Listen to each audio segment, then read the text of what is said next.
le président de la République française Emmanuel Macron.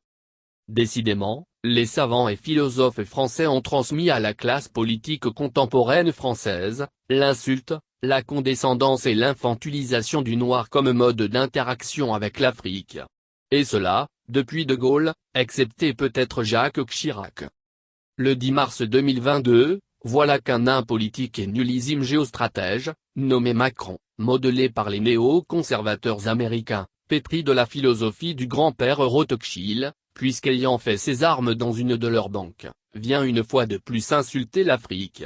En effet, ce monsieur, en campagne pour sa réélection, que je ne souhaite pas, a tenu devant les dirigeants de l'Union européenne réunis à Versailles, Yvelines, un discours paternaliste sur l'Afrique et de refus de reconnaître la responsabilité de celle-ci dans ses choix stratégiques. Macron évoque les impacts possibles de la guerre de l'Ukraine sur l'Europe et sur l'Afrique et prévoit des pénuries alimentaires et énergétiques pour les deux continents. De quoi se mêle-t-il pour notre continent? Pire, il prévoit pour l'Europe des mesures fortes pour l'indépendance énergétique et la souveraineté alimentaire. Et pour l'Afrique, une série de mesures d'aide de l'Europe aux Africains qui risquent de mourir de faim sans l'Europe. Pour lui, l'Afrique n'a pas besoin d'indépendance énergétique, ni de souveraineté alimentaire. Le continent doit rester à la botte de l'Europe, servile, quémandeur d'aide en tout genre. Quelle arrogance! Quel mépris! Et tout ça dans l'indifférence de l'UA et des orgas. La posture de Macron se comprend à travers les trois aspects ci-dessous qui façonnent les rapports de la France à l'Afrique. Premier aspect. La France est une puissance coloniale, historiquement raciste et déshumanisante. Ce passé colonial a structuré la conscience collective des institutions de la France et de sa gouvernance fortement imprégnée par les pensées et les philosophies de ses grands hommes historiques, de littérature, des sciences et de la culture.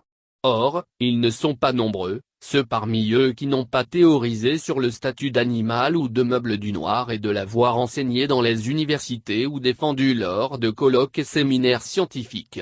Les adeptes les plus connus de cette théorie infamante sont entre autres Voltaire, 1694-1778, les blancs sont supérieurs à ces nègres, comme les nègres le sont aux singes, et comme les singes le sont aux huîtres. Jules Ferry, 1832-1896, je vous défie de soutenir jusqu'au bout votre thèse qui repose sur l'égalité, la liberté, l'indépendance des races inférieures. Messieurs, il faut parler plus haut et plus vrai. Il faut dire ouvertement que les races supérieures ont un droit vis-à-vis des races inférieures.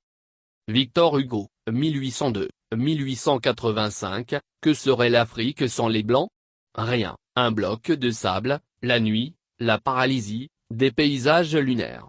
L'Afrique n'existe que parce que l'homme blanc l'a touchée.